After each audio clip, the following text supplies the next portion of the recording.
Hey, welcome to The Explainer. Have you ever stopped to think about how companies keep their networks safe when we're all logging in from everywhere, using our own personal laptops and phones?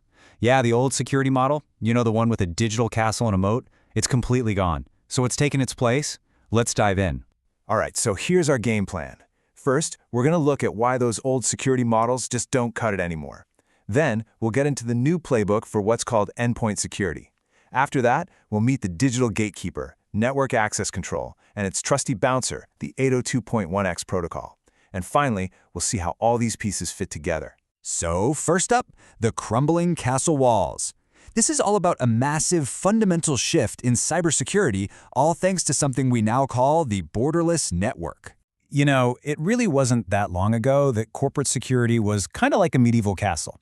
You had these thick walls, the office building, and a really heavily guarded gate, the firewall. Inside, every single device was owned and controlled by the company. But today, the battlefield has totally changed. We're working from coffee shops, from airports, from our kitchen tables, using this mix of personal devices and work devices. The castle walls, they've basically crumbled into dust. And this brings us to a really important question. Why is your personal device, the phone you might even be watching this on right now, why is it seen as a potential risk to a corporate network? Well, the answer is what we call the Bring Your Own Device, or BYOD challenge. Just think about the insane variety of devices out there. You've got iPhones, Androids, Windows laptops, MacBooks. The list goes on. Each one runs a different operating system with totally different security features and, you guessed it, different vulnerabilities. The old way of just installing one standard antivirus software on every single machine, it just doesn't work anymore. It can't. Okay, so if the old playbook is out the window, what's the new one? This brings us to the modern strategies that organizations are using right now to defend against these new kinds of threats. The new focus is all on something called endpoint security. And the idea behind it is actually pretty simple. If you can't secure the perimeter anymore, you have to secure every single device that connects to your network. Each laptop, each phone, each tablet, every endpoint, it becomes its own little fortress, its own security checkpoint. Now, endpoint security isn't just one thing. It's a whole layered approach. So beyond the latest anti-malware software, it includes things like blocklisting to stop you from connecting to known malicious websites. It also uses tools for data loss prevention, or DLP, which act like a digital security guard to literally stop sensitive data. We're talking customer lists, financial records, from walking right out the door. So, how do you actually enforce all of this on every single device that wants to connect? Well, you need a gatekeeper. And this brings us to network access control, which is basically the new front door to the entire network. Network access control, or NAC for short, is kind of the brains of the whole operation.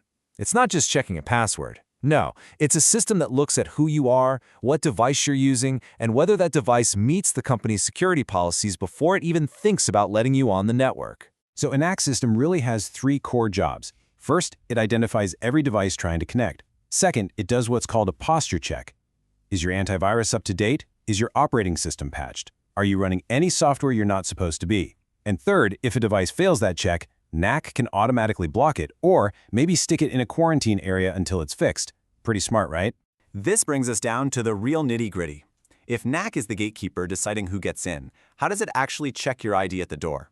Well, for that, it uses a bouncer, a protocol called 802.1x. Now, 802.1x is the technical standard that provides the framework for this whole process. You can think of it as the universal rulebook that everyone, your device, the network switch, the security server, everybody agrees to follow. To make it super simple, let's just break down the three key players in this club scenario. First up, you have the supplicant. Yeah, I know, it's a fancy word, but it's just your device, your laptop or your phone. In our analogy, your device is the guest trying to get into an exclusive club. It just walks up to the door and says, "Hey, I'd like to come in." Next up is the authenticator. This is the network switch or the Wi-Fi access point you're trying to connect to. This is our bouncer. It stands at the velvet rope, the physical port, and stops your device, saying, "Whoa, hold on, I need to see some identification." Now, the bouncer doesn't decide who gets in. It just checks the ID. And finally, we have the authentication server. This is the club manager sitting in the back office.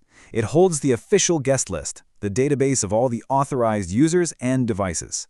The bouncer radios the manager, reads off your ID, and the manager makes the final call. Yep, they're on the list. Let them in. Or, nope, Not tonight. So there we have it. We've got our guest, our bouncer, and our manager. Now let's put it all together and actually watch this authentication process happen in real time. Okay, so here's how the whole dance works. Your device, the supplicant, asks for access. The switch, our bouncer, challenges it for credentials. Your device responds with its user and device info. The switch then passes that info along to the authentication server, the manager. The server checks its list and gives a thumbs up or a thumbs down. And finally, the switch enforces that decision, either opening the port to the network or keeping it firmly shut. And believe it or not, this all happens in seconds. So, the crucial point in all of this is that we've moved from building walls to checking passports. In our borderless world, true security isn't about protecting a physical location anymore. It's about verifying the identity and, just as importantly, the health of every single device that wants to get access to your data, no matter where in the world it is. And that leaves us with one final thought to chew on.